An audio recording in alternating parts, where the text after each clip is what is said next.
Okay, let's dive right in. Today we're looking at a story that honestly it sounds like something straight out of Hollywood, a real blockbuster. But our sources say it's based on an alleged secret discovery. And we're talking Antarctica, way down in one of the most remote, mysterious places on Earth, the core claim. A huge, flash-frozen alien civilization found under 2 miles of ice. Just incredible. These accounts come to us mostly through a self-described secret space program whistleblower, Corey Goode. So our mission today is really to navigate these, well, frankly, astonishing claims. We'll explore the supposed history here, the alleged discovery itself. We'll get into the details of this purported civilization, and then try to unpack what Goode says this all means, especially about how this knowledge might eventually come out. It's really about pulling out the key pieces from what is, let's face it, a wild story. Absolutely. And what's really fascinating, I think, is how this narrative weaves together so many different threads. You've got deep history, alleged alien contact, even, current geopolitical angles. It's all in there. So we'll break down the specifics, the connections Goode makes in this information set, help you understand the timeline as it's presented, the key players, the big themes in this remarkable account. Okay, so let's start right at the beginning. This alleged discovery, it wasn't recent apparently. Goode traces the initial finding way back to a Nazi-German expedition in 1939, which immediately makes you ask, right? How on earth could something that huge stay secret for so long? I mean, decades, off the radar completely. How does that even happen? The scale of that kind of secrecy. Yeah. It's almost mind-boggling if it's true. Well, according to Goode's account, yes, the initial discovery might date back to 39. But the claim is that significant scientific digging only really kicked off much later, around 2002. Since then, supposedly, teams of archaeologists, scientists, they've been working down there pretty intensely. The sources even say they've got documentary films ready, academic papers, all set, supposedly, to just astound the scientific world when they're finally released. So the implication isn't maybe one nation holding the secret, but perhaps something broader, some hidden authority keeping it under wraps. And Corey Goode himself, how does he fit into actually knowing this? His connection seems kind of complex. He apparently first heard about these Antarctic digs from multiple sources, which sounds very cloak and dagger. But then it got more specific. This senior U.S. Air Force officer, so someone Goode calls Sigmund. Sigmund apparently concerned details, right? He's a recurring figure in Goode's broader story. Yes, Sigmund's role, as Goode describes it, is really intricate and pretty intense, actually. He supposedly led a, quote, covert mission involving abducting and debriefing Goode multiple times, the stated reason, to test Goode's information, the fidelity of it, basically checking if his sources and claims held up. And only after Sigmund was apparently satisfied, he then, somewhat unexpectedly, started sharing his own knowledge about Antarctica, kind of validating what Goode had already pieced together from elsewhere. And what an incredible thing to validate. Let's talk about the civilization itself, the Priamites. Goode describes them as, well, giants, 10 to 12 feet tall. And they have these distinctive elongated skulls. Can you even picture that? An entire city of frozen giants under the ice. It's just a staggering image. And their origin is key here. Definitely not human, according to the narrative. Extraterrestrial. It's claimed they got here to Earth about 55,000 years ago. And the evidence cited for this, the discovery of 3 massive oval-shaped ships, motherships, found near the city ruins, supposedly around 30 miles in diameter. I mean, that's just huge. City-sized. And apparently one of these has been excavated, revealing lots of smaller spacecraft inside. Suggests a whole interstellar setup. But then, disaster. This advanced civilization, or at least the part in Antarctica, allegedly got flash frozen, wiped out in an instant by some cataclysm about 12,000 years ago. Just imagine that. Everything frozen mid-moment, like Pompeii, but ice and aliens. And if we connect this to sort of the bigger picture series out there, Goode's account explicitly links this flash freezing event to Charles Hapgood's theory, a controversial one. Hapgood composed these sudden catastrophic shifts of the Earth's entire crust. Not slow drift, but boom, massive rapid displacement, which could cause instant climate change, right? Sudden ice ages.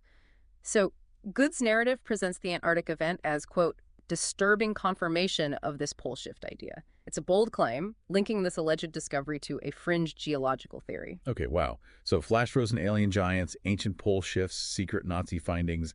My head's spinning a bit. But then there's this whole other layer, how this information is supposedly being managed for release. Goode claims it's a controlled disclosure, that most of the really advanced tech and even the Priamite bodies have already been removed from the one site they plan to make public. So what's left for us to see? What's the strategy there? Exactly. The claim is very specific. Teams of archaeologists are working with what's left behind, but they've reportedly been told explicitly to keep quiet about anything else they might have seen. And what's more, the claim is that select artifacts from other ancient sites are being brought in from huge warehouses and sort of planted in this Antarctic site for the public reveal. It suggests a very carefully stage-managed presentation. A partial truth, perhaps. Designed for public consumption, right? Yeah. And the focus apparently is going to be just on the terrestrial elements. Yeah. To avoid shocking people too much, basically. It sounds like a slow drip approach. Yeah. Feed people the easier to swallow bits first before maybe the bigger alien picture. And then there's the alleged timing and motivation, which we have to report impartially here. Good claims he was told this announcement is likely timed as a distraction from potential war crimes trials against global elites, linked to leaks about trafficking rings and things like that. Now, it's crucial to state this is what Good says he was told was the motivation. It adds this really controversial, politically charged element to why this might supposedly be revealed now. A deep distrust of official narratives. Right. So up to this point, Good's knowledge is all secondhand, briefing, sources, Sigmund. But then things shift. He claims he actually went there in early January 2017, taken to Antarctica to see the ruins and the digs himself. That's a massive leap, isn't it? From hearing about it to allegedly being there, boots on the ground, boots in a spaceship, maybe. Exactly. And the transport method is, well, it ties right into Good's wider narrative. He says he was taken in an Anshar spacecraft. Now, for listeners familiar with Good's other claims, the Anshar are supposedly one of several advanced inner-Earth civilizations living in huge cities underground. Good often mentions meeting their high priestess, Kari.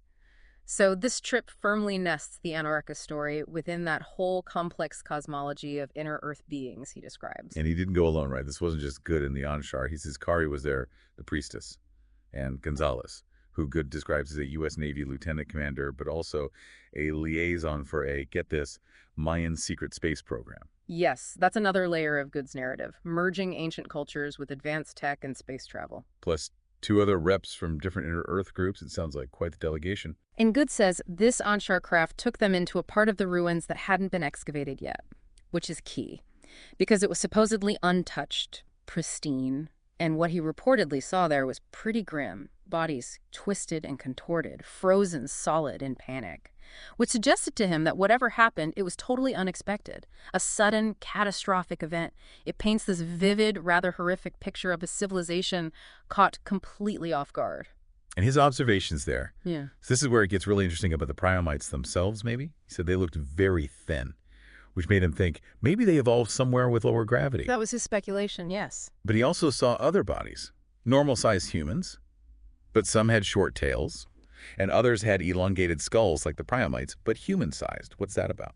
It's a disturbing detail, definitely. Good's conclusion from seeing this. He believed the Priamites were running biological experiments on the planet's native humans. A pretty chilling thought, suggesting some kind of genetic manipulation or interference way back. And Gonzalez, the Navy guy, apparently took biological samples using some kind of device for study by these alleged secret space program alliance scientists. So ongoing interest in the genetics. They're not just bodies, right? There were artifacts, too. Scrolls. Yes, scrolls made of some kind of metallic alloy, apparently covered in writing. The Anshar and the other inner-Earth reps were reportedly busy collecting these, adding them to the Anshar's vast ancient library, which Good claims holds records from many lost civilizations, for preservation, study. And somehow, the regular scientists working nearby didn't see any of this happening. Good's group just zipped in and out. That's the claim. Thanks to the Anshar ship's advanced tech, Good says it could move through solid walls, through ice, undetected, allowing them to observe this pristine section without alerting the conventional excavation teams. It highlights the supposed technological gap in his narrative between human programs and these other groups. So this trip, this alleged visit in 2017, becomes really crucial for Good's story. It's presented as his first-hand confirmation of everything he'd been told by Sigmund and the others. The ruins were real, the excavations ongoing. And Gonzalez being there, too, became, supposedly, the first primary human witness from the Alliance side to see the full picture.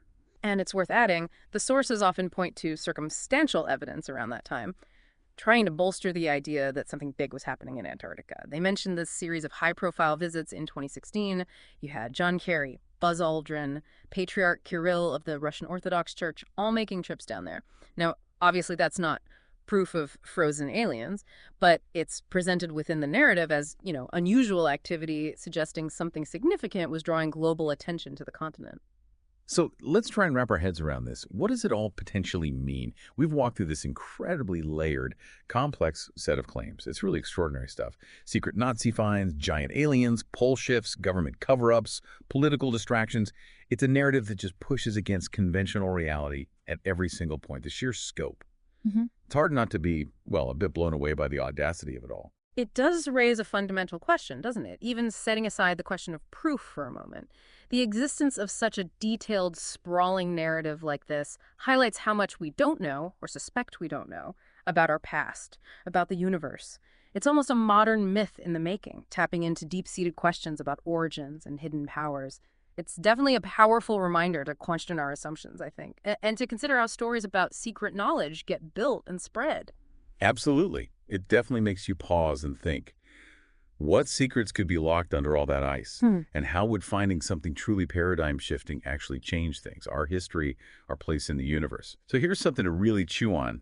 If even, say, 10% of these claims, extraterrestrial influence, vast hidden chapters of history, carefully managed disclosures, if any of that were ever proven undeniably true, how would society even begin to process it? And what does it mean if potentially world-altering revelations might come packaged with a specific, maybe even deceptive agenda? If this story were true, what question would you want answered next?